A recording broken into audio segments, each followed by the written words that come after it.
साधना में हम क्यों नहीं सफल हो पाते। एक भक्त की जिज्ञासा थी कि गुरुदेव, साधना में सफलता नहीं प्राप्त होती है।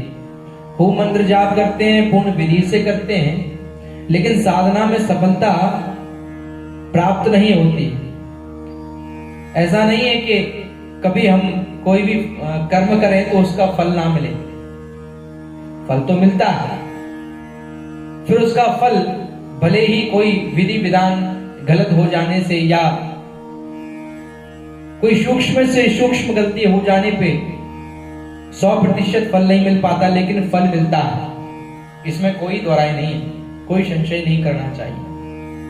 तो कहते हैं गुरुदेव, साधना हम करते हैं परंतु फल प्राप्त नहीं हो पाता। एक भक्त की जिज्ञासा थी कि प्रभु, हमने नवरात्रियों में साधना करी गुरु मंत्र की, परंतु कोई अनुभव नहीं हुए, उस साधना का कोई प्रभाव नहीं दिखा। तो ऐसा नहीं है। यदि हम कोई भी साधना करते हैं तो सबसे पहले हमें ध्यान क्या रखना चाहिए, क्योंकि साधना में हम अपने इंद्रियों को साधते हैं, मन को साधते हैं, एक संयमित जीवन जीने का प्रयास करते हैं। साधना किसको कहते हैं? जिसको साधा जाए वही तो साधना। और किसको साध रहे हैं? हम अपने जीवन को साध रहे हैं, हम अपने मन को साध रहे हैं, हम अपनी इंद्रियों को साध रहे हैं और पूर्ण एकाग्र होकर के उस मंत्र की ऊर्जा को अपने अंदर समाहित कर रहे हैं। इसी का नाम साधना। साधना का फल क्यों नहीं प्राप्त होता है? अक्सर साधक एक गलती कर जाते हैं, और हो भी क्यों ना, क्योंकि भागदौड़ भरी जीवन है। इस भागदौड़ भरी जीवन में जाना आना, अब घर से 4 अर्थ की व्यवस्था करनी है, 4 रुपए कमाने हैं तो जाना ही पड़ेगा, निकलना ही पड़ेगा। और जब घर से निकलते हैं तो हमारे आंखें जो दृश्य देख लेती हैं, और फिर बुद्धि और मन का तो ये कार्य ही है कि जो आंखें देखें उसके बारे में चिंतन करने लगती हैं। तो जब ये आंखों के द्वारा कोई अपराध बन जाता है तो मन में क्या विचार आता है? कुभाव आ जाता है। साधना में विशेष मन का विशेष महत्वपूर्ण कार्य है, क्योंकि पूरी साधना के अंतर्गत हम अपने मन को साधते हैं। पूरी साधना के अंतर्गत तो क्या करें? सबसे पहले मनसा वाचा कर्मणा, प्रथम सीढ़ी है, प्रथम सोपान, ये प्रथम सीढ़ी है। मनसा, मानसिक रूप से हम जिस इष्ट को भज रहे हैं उस इष्ट का चिंतन 24 घंटे हमारे आंखों के सामने रहे, चाहे वो फिर आंखें बंद हो या फिर खुली। ये तो असंभव है, खुली आंखों से इष्ट के कैसे दर्शन किए जा सकते हैं? तुलसीदास गोस्वामी जी महाराज कहते हैं, सिया राम मैं सब जग जानी और करऊं प्रणाम जोर जुग पाई। सब में राम देखो, सब में अपने इष्ट के दर्शन करो। माता है, बालक है, वधू है, वृद्ध हैं, बुजुर्ग हैं, बच्चे हैं, सब में अपने इष्ट के दर्शन करो साधना के काल के अंतर्गत। ये तो मनसा हो गया, मानसिक रूप से चिंतन केवल इष्ट का होना चाहिए। और वाचा,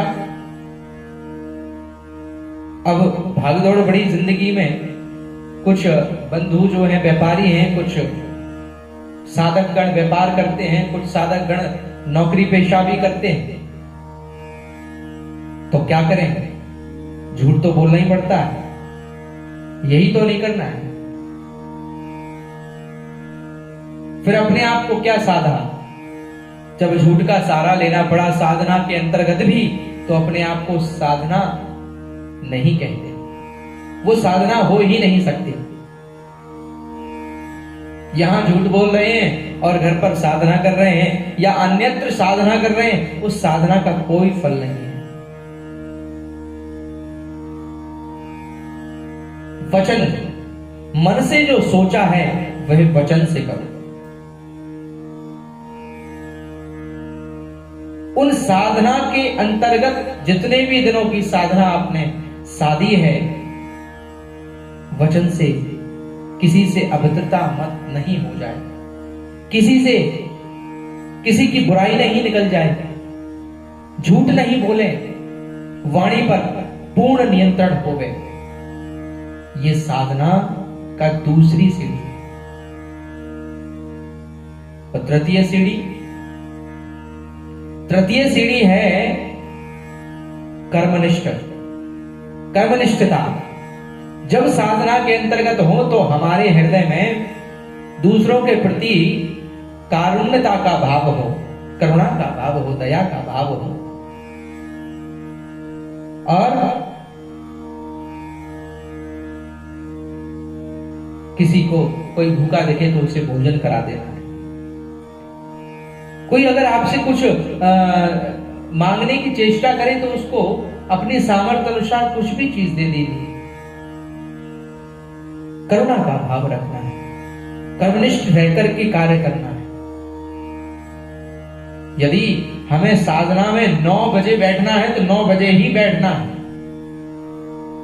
9 से 9:15 नहीं हो सकते और 9 से 9:45 नहीं हो सकते। यही तो साधना है। एकाग्र हो जाना ही साधना का स्वरूप है। साधना हमको एकाग्र करती है, और जब हमारे इष्ट के चरणों में मन एकाग्र हो जाता है, लग जाता है, तो वही साधना आपको प्रत्यक्ष रूप से प्रकट होकर के कृपा करती है।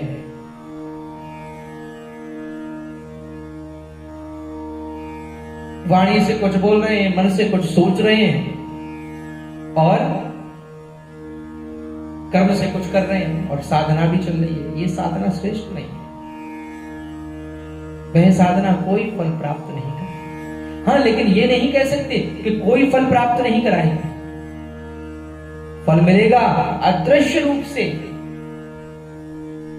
जब आप कोई संकट में होंगे तो जब आपने प्रभु का नाम, क्योंकि शब्द कभी खत्म नहीं होते।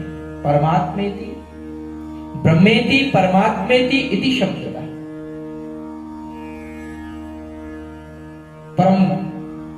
परमात्मा पूर्ण ब्रह्म शब्द के रूप से ही भक्त के हृदय में विराज कर विद्यमान होकर के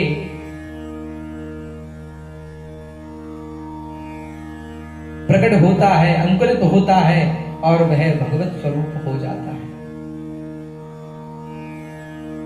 भक्ति महारानी जन्म ले लेती है, और जब भक्ति का जन्म भक्त के हृदय में हो जाता है तो व्याहुतस्त भगवान याति नीचस्य ग्रहेष्वपि। श्रीमद् भागवत में कहा है कि भगवान उस भक्त के हृदय में निवास करते हैं, उस भक्त के पास निवास करते हैं। तब भगवान का ये वाक्य सत्य होता है, अहम भक्त पराधीन, मैं भक्त पर अधीन रहता हूं, भगत के वश में है भगवान। तो साधना, अपने जीवन को साधना, ये छोटी छोटी साधना के क्रम हैं। 9 दिन, 41 दिन, 21 दिन, 11 दिन, इनमें हम पूर्ण प्रयास करते हैं और धीरे धीरे करके हम जीवन को अपनी साधना बना लेते हैं और साध्य अवस्था में रह करके जगत का कल्याण, जगत के लिए सेवा और जगत की कल्याण की कामना के साथ अपने धर्म में जीवन लगा देते हैं। इसी का नाम साधना है और यही साधना का फल है।